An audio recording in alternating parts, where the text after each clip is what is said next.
أعوذ بالله من الشيطان الرجيم. بسم الله الرحمن الرحيم. يا أيها الرسل كلوا من الطيبات واعملوا صالحا إني بما تعملون عليم. وإن هذه أمتكم أمة واحدة وأنا ربكم فاتقون. فتقطعوا أمرهم بينهم زبرا كل حزب بما لديهم فرحون. فذرهم في غمرتهم حتى حين.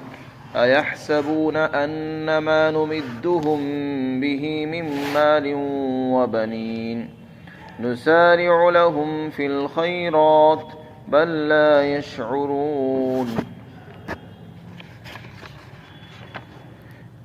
اے رسولوں کی جماعت، تم حلال اور پاکیزہ چیزیں کھاؤ اور نیک عمل کرو. بلا شبہ میں ان تمام کاموں کو جانتا ہوں جو تم کرتے ہو، اور اس میں کوئی شک نہیں ہے یہ تمہارا طریقہ ایک ہی طریقہ ہے، اور یہ تمہارا دین ایک ہی دین ہے، اور میں تمہارا رب ہوں، تم مجھ سے ڈرو. پھر لوگوں نے اپنے دین کو آپس میں ٹکڑے ٹکڑے کر کے مختلف جماعتیں بنا لی، اور ہر جماعت اس چیز سے خوش ہے جو طریقہ ان کے پاس موجود ہے. تو آپ ان کو چھوڑ دیں ان کی جہالت اور گمراہی کے اندر ایک وقت مقررہ تک. کیا یہ لوگ یہ گمان کر رہے ہیں کہ ہم جو ان کی مدد کرتے ہیں مال اور اولاد کے ذریعے سے، تو کیا ہم ان کے لیے نیک کاموں میں اور خیرات میں جلدی کر رہے ہیں؟ ایسا نہیں ہے، بلکہ یہ لوگ شعور نہیں رکھتے ہیں.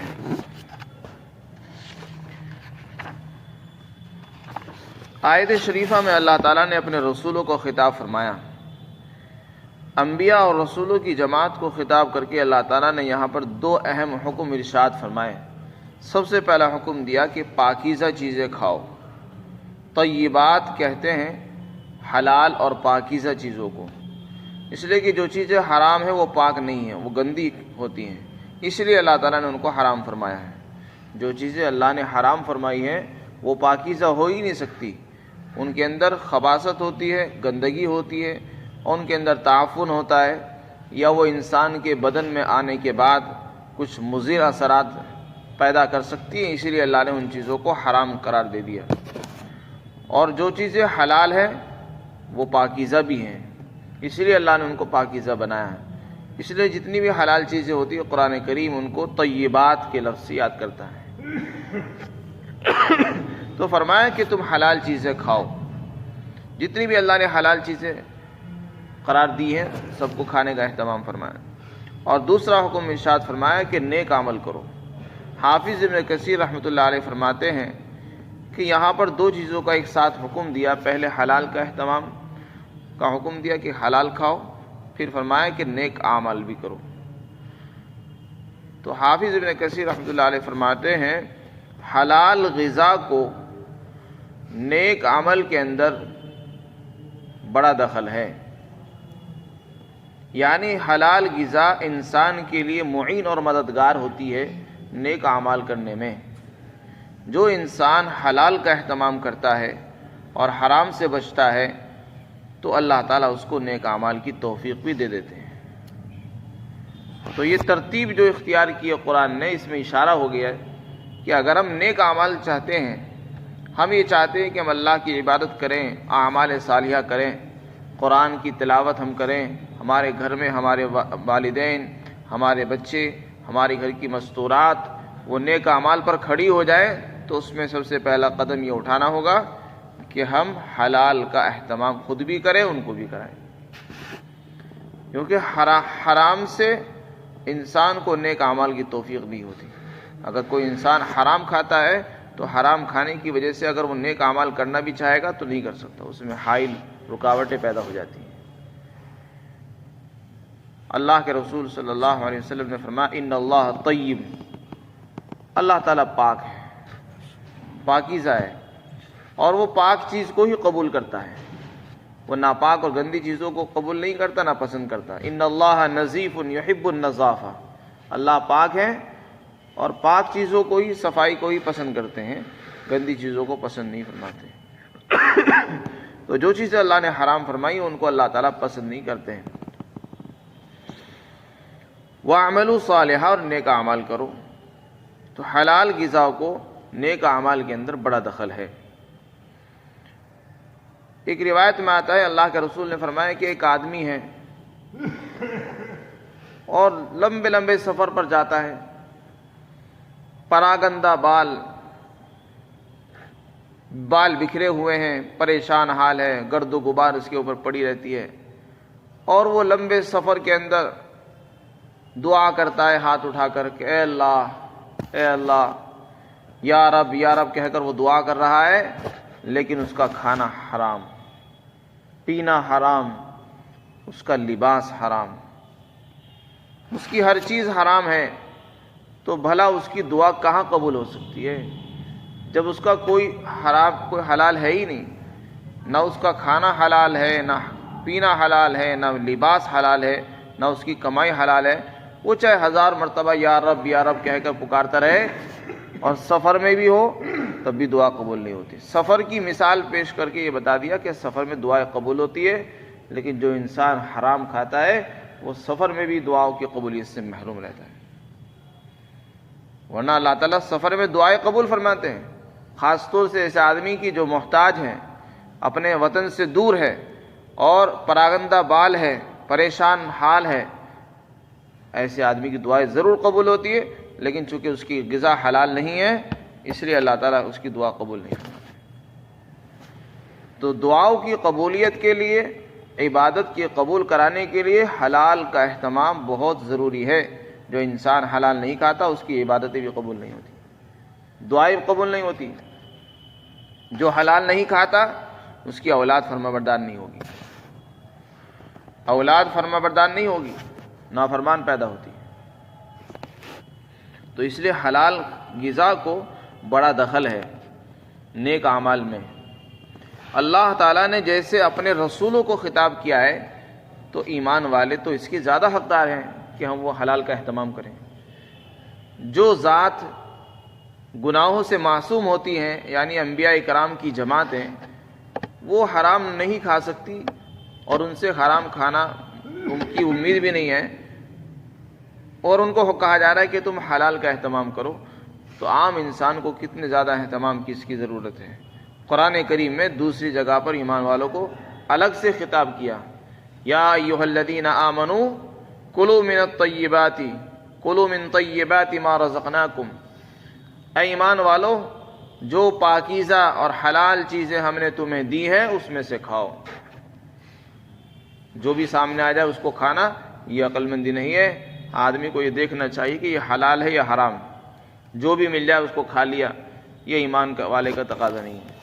ایمان کا تقاضا یہ ہے کہ آدمی تحقیقات کرے، حلال کا اہتمام کرے، حرام سے بچے، اور جس کے بارے میں شک ہو اس کے چھوڑ دے۔ آگے فرمایا کہ میں دیکھتا ہوں، میں جانتا ہوں تم جو کرتے ہو۔ پھر دوسری آیت شریفہ میں یہ بتایا کہ تمہارا جو دین ہے وہ ایک ہی دین ہے، کوئی دو دین نہیں ہے۔ امت کے معنی طریقے کے بھی آتے ہیں اور امت کے معنی جماعت کے بھی آتے ہیں، یہاں طریقے کے معنی میں ہے، یعنی اے لوگو تمہارا جو دین ہے، چونکہ یہاں انبیاء کی جماعت کا بیان ہے تو انبیاء کرام کا جو دین ہے اس کے بارے میں فرمایا کہ اے انبیاء کی جماعت تمہارا جو دین ہے وہ ایک ہی دین ہے، کوئی الگ نہیں ہے۔ جتنے بھی انبیاء کرام تشریف لائے سب کا ایک ہی دین تھا، وہ دین توحید ہے، سب نے توحید کی دعوت دی ہے۔ تو دین کے ایک ہونے کا مطلب یہ ہے کہ اللہ نے جو عقائد بنائے ہیں وہ عقائد سب کے یکساں ہیں، متفق ہیں، متفقہ ہیں۔ جیسے توحید اللہ کو ایک ماننا، یہ عقیدہ حضرت آدم علیہ السلام سے لے کر آخری پیغمبر تک سب نے اس کی دعوت دی اور سب نے اسی کو اختیار کیا اور اسی کو اختیار کرنے کا حکم دیا ہے۔ جنت برحق ہے، جہنم کا ہونا برحق ہے، قیامت برحق ہے، اور میدان حشر، اسی طرح برزخ اور موت کے بعد دوبارہ زندہ ہونا، یہ ساری چیزیں برحق ہیں، ان کی سب نے خبر دی اور دعوت دی۔ مرنے کے بعد دوبارہ حساب کتاب ہوگا، انسان زندہ ہوگا۔ تو یہ وہ عقائد ہیں جو متفقہ چلے آ رہے ہیں ہر شریعت کے اندر۔ ہر نبی کی امت اور دین ایک ہی تھا، البتہ شریعتوں میں فروعی اختلاف رہے ہیں۔ جیسے کہ نماز ہر امت میں رہی ہے، لیکن نمازوں کے طریقوں میں، اس کی رکعتوں کی تعداد میں تھوڑا بہت اختلاف رہا ہے۔ اسی طرح روزہ جیسے اس امت پر فرض ہے، پچھلی امتوں نے بھی روزے رکھے ہیں، لیکن تعداد میں، طریقے میں تھوڑا بہت بدلاؤ رہا ہے۔ جیسے اس امت پر سال میں ایک مرتبہ مہینے میں روزے فرض ہوتے ہیں، حضرت داؤد علیہ السلام کی امت میں ایک دن روزہ اور ایک دن افطار، اور حضرت نوح علیہ السلام کی شریعت میں مسلسل روزے۔ تو جو احکام ہم کرتے ہیں وہ احکام پچھلی امتوں میں بھی تھے، لیکن ان میں طریقوں میں اختلاف رہا ہے، تھوڑا بہت بدلاؤ تھا۔ البتہ عقائد میں کسی میں اختلاف نہیں رہا۔ عقائد جیسے پچھلی امتوں کے تھے وہی عقائد اس امت کی بھی ہیں۔ تو اسی کی طرف اشارہ کیا کہ دیکھو تمہارا جو دین ہے وہ ایک ہی ہے، دو نہیں ہے۔ آگے فرما دیا کہ میں تمہارا رب ہوں، تم مجھ سے ہی ڈرو۔ اس میں سب کچھ آ گیا۔ اس میں اللہ نے توحید کی دعوت بھی دے دی، اور تمام فرائض اور عقائد اور عبادات کی بھی دعوت دی، اور تمام چیزوں کے اہتمام کا حکم دے دیا، اور اللہ کی ذات اور صفات کا بیان بھی ہو گیا، اور خاص طور سے فرما دے کہ مجھ سے ڈرتے رہو۔ پھر آگے ارشاد فرمایا کہ دین تو ایک ہی تھا، لیکن لوگوں نے اپنے دین میں اختلاف ایسا کیا کہ دین کے اندر اختلاف کر کے اپنی اپنی جماعتیں الگ الگ کر لی اور ٹکڑے ٹکڑے کر دیے۔ جو دین انبیاء کرام اپنی امتوں کے پاس لے کر آئے وہ تو ایک ہی رہا، لیکن لوگوں نے اپنے عقل سے خود تراشیدہ عقائد گھڑ لیے اور بنا لیے، اور اس کو دین سمجھ کے بیٹھ گئے اور اسی پر چلتے رہے۔ یہ ہر دور کے اندر ہوتا رہا، اور انہوں نے اپنی اپنی جماعتیں الگ بنا لی، اور جس نے جو طریقہ اختیار کیا، جو عقیدہ اس نے گھڑا، اسی کو صحیح سمجھ بیٹھا اور اسی پر عمل کرتا رہا، یہاں تک کہ اس کے ماننے والے پیدا ہو گئے۔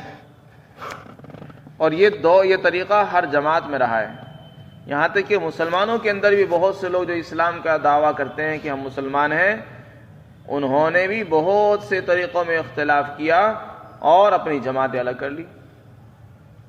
وہ اپنے آپ کو مسلمان کہتے ہیں، لیکن وہ ان کا اسلام سے کوئی تعلق نہیں۔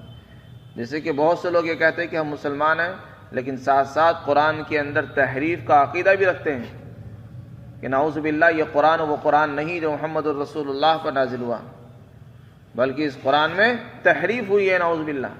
حالانکہ قرآن محفوظ ہے، اللہ نے قرآن کی حفاظت کا وعدہ فرما دیا، اور وہ کیا کہہ رہے ہیں کہ نہیں یہ قرآن ناقص ہے۔ تو ایسے لوگ مسلمان کہاں ہو سکتے جو قرآن کا انکار کرتے ہو، قرآن کے اندر تحریف کا عقیدہ رکھتے ہوں۔ اسی طرح حلال اور حرام کرنے کا اختیار اللہ کے پاس ہے، کسی اور کے پاس نہیں ہے۔ اگر کوئی مسلمان یہ کہے کہ نہیں حرام اور حلال کا اختیار ہمارے امام کے پاس بھی ہے، یا ہمارے فلاں بزرگ اور فلاں ولی کے پاس بھی ہے، تو وہ مسلمان نہیں ہو سکتا، کیونکہ حرام اور حلال کرنا یہ اللہ کے اختیارات میں سے ایک اختیار ہے جو اللہ کسی کو نہیں دیتے ہیں۔ اللہ تعالیٰ نے اپنے نبی کو فرما دیا یا ایھا النبی لما تحرم ما احل اللہ لک، اے نبی جی جس چیز کو اللہ نے حلال کیا آپ اس کو حرام کیوں کرتے ہو؟ تو جب نبی کو اجازت نہیں ہے کسی حلال کو حرام کرنے کی، تو پھر ہم کسی امام کے، کسی بزرگ، کسی بڑے عالم کے بارے میں یہ عقیدہ رکھیں کہ وہ جس کو حلال کہیں وہ حلال، جس کو وہ حرام کر دیں وہ حرام، یہ کہاں اس کی گنجائش ہو سکتی ہے؟ تو جو آدمی ایسا عقیدہ اپنائے وہ مسلمان نہیں، وہ مشرک ہے، کیونکہ اس نے اللہ کے اختیارات ایک بندے کے لیے ثابت کیے، اور ایک بندے کو وہ اختیارات دے دیے جو اللہ کے اختیارات حاصل تھے۔ اسی کا نام شرک ہے، اللہ کے اختیارات میں کسی کو شریک ماننا۔ پھر کیا ہوا؟ لوگوں نے اپنی اپنی جماعتیں الگ الگ بنا لی، مختلف جماعتیں ہو گئی، مسلمانوں کے اندر بھی بہت سی جماعتیں ہو گئی، کہتے اپنے آپ کو مسلمان ہیں لیکن ان کا اسلام سے دور دور کا بھی تعلق نہیں ہے۔ اسی طرح یہود میں، نصارہ میں بہت سی جماعتیں پیدا ہو گئی۔ بہت سے لوگ ہوتے جو اپنے انبیاء کے ماننے والے تھے، لیکن انہوں نے چلتے چلتے آگے چل کر اپنے دین کے اندر نئی نئی چیزیں پیدا کر دی، یہاں تک کہ وہ اپنے صحیح راستے سے بھی ہٹ گئے۔ اب آگے اللہ تعالیٰ فرماتے ہیں کہ ہر جماعت اپنے طریقے سے خوش ہے، کوئی اپنے آپ کو غلط کہنے کو تیار نہیں، جو غلطی پر چلتا ہے وہ بھی کہہ رہا ہے کہ میں صحیح ہوں۔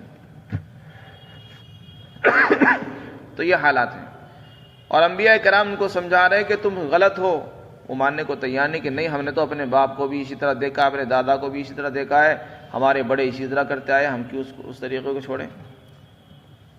تو جب بھی کسی جماعت کے پاس کوئی نبی آتا اور وہ ان کو سمجھاتا کہ نہیں تمہارا یہ طریقہ غلط ہے، وہ چھوڑنے کو تیار نہیں۔ جیسے کہ آج کے مسلمان جو اپنے آپ کو مسلمان کہتے ہیں، انہوں نے جو غیروں سے طریقے اپنا لیے، اگر ان کو کوئی سمجھاتا ہے کہ یہ طریقے چھوڑ دو، وہ چھوڑنے کو تیار نہیں۔ تو یہی حال پچھلی امتوں میں بھی رہا۔ اللہ تعالیٰ فرماتے ہیں ہر جماعت اپنے اپنے طریقوں سے، اپنے اپنے عقائد سے پر خوش ہیں اور اسی پر جمے ہوئے ہیں۔ تو اس لیے آپ صلی اللہ علیہ وسلم کو تسلی دی کہ اگر یہ لوگ آپ کی بات نہ مانیں، سمجھانے سے بھی باز نہ آئیں اور اپنے اپنے جو ہے گھڑے ہوئے طریقوں پر چلتے رہیں، تو پھر آپ ان کو ان کے حال پہ چھوڑ دو، ان کی جہالتوں میں ان کو ڈوبنے دو، پھنسنے دو، ایک وقت مقررہ تک ان کی موت کا انتظار کرو، ان کی عذاب کا انتظار کر لو بس۔ پھر آگے ان کفار اور مشرکین کے غلط عقیدے کی تردید فرمائی۔ کچھ کافر اور مشرک لوگ، یا وہ لوگ جو اپنے آپ کو مسلمان کہتے ہیں لیکن مسلمان نہیں ہیں، اللہ تعالیٰ نے ان کو مال بھی دیا ہے، اولاد بھی دی، تو بعض مرتبہ انسان کے دل میں یہ خیال آتا ہے کہ اگر ہم غلط ہوتے، چلو ہم مان لیتے ہم غلط ہوتے، تو پھر اللہ تعالیٰ ہمیں اولاد کیوں دیتا، ہمیں اللہ تعالیٰ مال کیوں دیتا؟ اللہ نے ہمیں مال اتنا دیا جتنا مسلمانوں کے پاس بھی نہیں ہے، اللہ نے ہمیں اتنا کاروبار دے رکھا ہے، اتنے مال دیے ہیں، اتنے ٹریکٹریں دی ہیں، ہر اعتبار سے ہمیں اللہ تعالیٰ نے نواز رکھا ہے، اگر اللہ ہم سے ناراض ہوتا تو پھر ہمیں یہ کیوں نوازتا؟ تو بعض مرتبہ شیطان ان کے دلوں میں وسوسے ڈالتا ہے اور وہ دھوکے میں آ کر دھوکے میں مبتلا ہو جاتے ہیں اور یہ سمجھتے ہیں کہ اللہ ہم سے خوش ہے۔ تو اس میں اس خیال کی تردید فرمائی کہ دیکھو دنیا میں اولاد کا ملنا، مال کا زیادہ ہونا، یہ کوئی اللہ کے خوش ہونے کی دلیل نہیں ہے۔ دنیا میں مال کی زیادتی اللہ کے خوش ہونے کی یا ناخوش ہونے کی کوئی دلیل اور علامت نہیں ہے۔ جو لوگ ایسا کر سمجھتے ہیں وہ غلط خیال کرتے ہیں، بات یہ نہیں ہے۔ اللہ تعالیٰ جب کسی سے ناراض ہوتے ہیں تو اس کو مال خوب دیتے ہیں تاکہ وہ اور زیادہ گمراہی کے راستوں میں چلے، کیونکہ اس نے پہلے ہی غلط راستہ اختیار کیا، اور جب وہ نہیں مانتا تو اللہ تعالیٰ اس کو خوب ڈھیل دے دیتے ہیں۔ اس کو استدراج کہتے ہیں، مال بھی خوب دیتے ہیں، اولاد بھی خوب دے دیتے ہیں، تاکہ یہ سارے اسباب اس کے لیے گمراہی کے اندر اس کو اور پختہ کر دیں، جس عذاب کا وہ مستحق ہو چکا ہے اس سے بڑے عذاب کا مستحق بن جائے۔ اس لیے اس کو مال خوب دیا ہے، اولاد خوب اس لیے دی ہے تاکہ وہ سب مل کر اس کی تباہی میں شریک ہو جائیں اور اس کی تباہی کو، بربادی کو اور بڑھا دیں، یہ اور بڑے عذاب کا مستحق بنے۔ یہ تو اس لیے دیتے ہیں اللہ تعالیٰ، اور انسان اس کو سمجھ بیٹھا کہ اللہ تعالیٰ مجھ سے خوش ہے۔ تو فرماتے ہیں کیا یہ لوگ یہ سمجھتے ہیں کہ ہم جو ان کی مدد کرتے ہیں، ان کو بڑھا رہے ہیں مال اور اولاد کے ذریعے سے، تو کیا ہم ان کو نیک کاموں میں اور خیر کے کاموں میں ان کو بڑھاتے ہیں؟ ایسی بات نہیں، بلکہ ان کو شعور نہیں ہے، عقل نہیں ہے، بلکہ ہمارا طریقہ کچھ اور ہے۔ اللہ تعالیٰ جب کافروں سے ناراض ہوتے ہیں تو ان کو ڈھیل دے دیا کرتے ہیں۔ تو اللہ تعالیٰ کی طرف سے جب مال ملے، ڈرتے رہنا چاہیے انسان کو کہ کہیں اللہ کی طرف سے پکڑ تو نہیں آ رہی، اس لیے اللہ سے ڈرتا رہے، توبہ کرتا رہے، استغفار بھی کرے اور اللہ کے حقوق کو ادا کرتا رہے۔ اللہ تعالیٰ نے مال خرچ کرنے کا جو حکم دیا اس کو خرچ کرتا رہے۔ اللہ تعالیٰ ہم سب کو عمل توفیق عطا فرمائے۔